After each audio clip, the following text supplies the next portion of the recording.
Okay, everybody, so now we're going to create some programs pertaining to these questions. We've been given to create these 4 questions, so I'll start with question number 2, that create a C program that tells the user to enter the number, and then it displays the number on the screen. So this is a very simple question. So I copy this so as we can go there and write the program. Okay, so we go to the text editor. I mean the IDE that we will use for writing that program. I told you I will use dev.cc. Okay, I start to write a C program. Okay, let me start. Okay, as I said, that the first of all we should do a reference, right?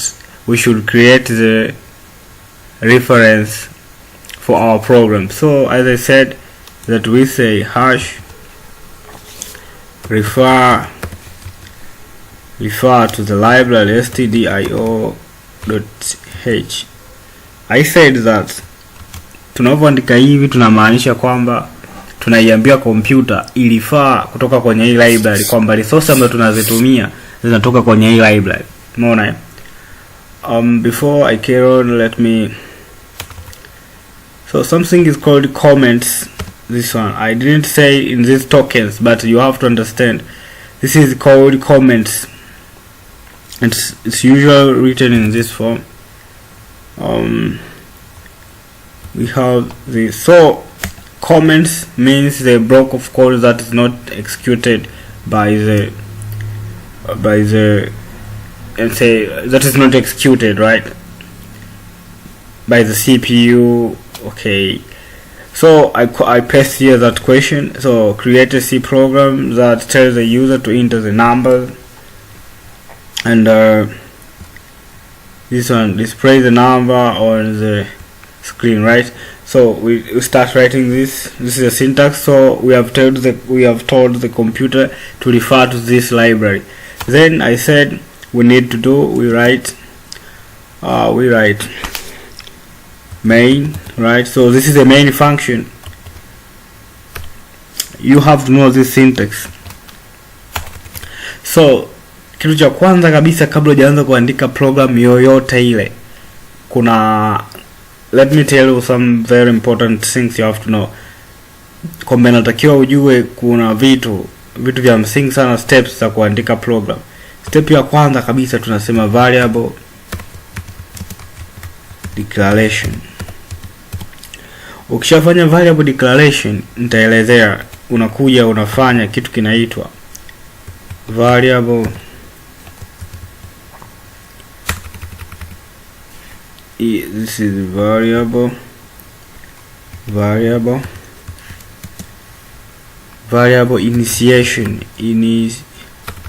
initiation, right? Then you come to do some operation.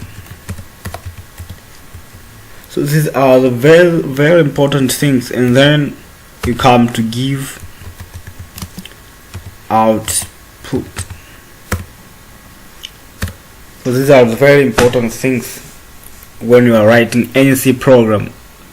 You should know that you have to declare variable. You should do variable initiation. You should do operation. You should give out the output. You see that these are very important things.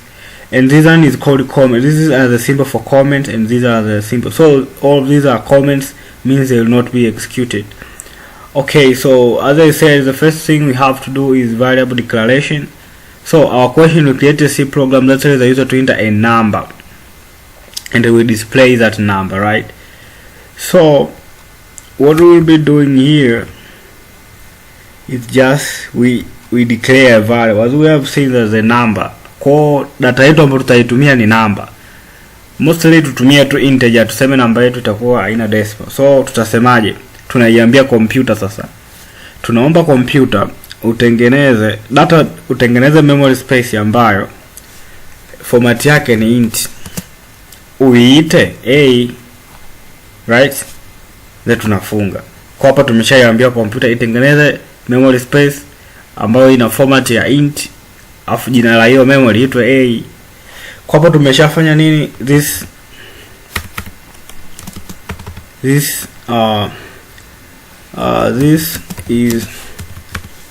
variable declaration, right? So then we have told that tumwambie user aingize. Kwa sasa lazima tumprompt user. Kwa tutatumia this function. Hii function kazi yake ni kudisplay kitu kwenye screen. Tunamwambia user enter the number, right? Kwa yani hii function print f, na ambacho kitakutokea katikati hapo, maana yake kitakachokuwa hapo katikati ndo ambacho kitakuwa printed this way. Okay, so tukishamwambia hivyo sasa hapa tuna display. Je, kuchukua kutoka kwenye keyboard kuleta kwenye kompyuta tunafanyaje? Umeona? Kwa tunachokifanya sisi tunasema scan f. This is a function for taking data from the keyboard to the memory. You see, inachukua memory gani? Memory ambayo tutabidi tuitumie ni hii hapa A ambayo tumedeclare hapa juu. Kwamba tunafanyaje sasa? Kuna vitu vinaitwa specifier, identifier. Hizi symbol hapo, kwa mfano kwenye hizi integer tunatumia we put %, you write d. Maka hii ina specify kwamba this one is a integer, inaiambia hii function. Then tunakuja huku tunafanyaje? Tunaweka hii dash, then you write on the location of A. Listen to me very carefully. This one shows that this the data that is being taken, or data ambayo tunaichukua kutoka kwenye keyboard ni integer. Umeona? Ipeleke memory location. This one is the address. Ipeleke kwenye memory location ambayo inaitwa A. This is the meaning of this all statement here. You see that? So up to here we have already taken the number from the user and we have stored it on this memory. So then we want to print this. To print this number, what we just do, we just write printf, because the function for printing is that one. And then what we do, we use the same specifier %d, then without parents, without this symbol, then we write here A. What will happen? A will be printed on the screen, you see. So we come here and then we compile and run, then we see what will happen. You see here, enter the number. So let's say we write 7. See, this is a very simple program. You see here 7 has been printed. So this is very easy, and this is how the program is created. So thank you. Let's try to check out another example.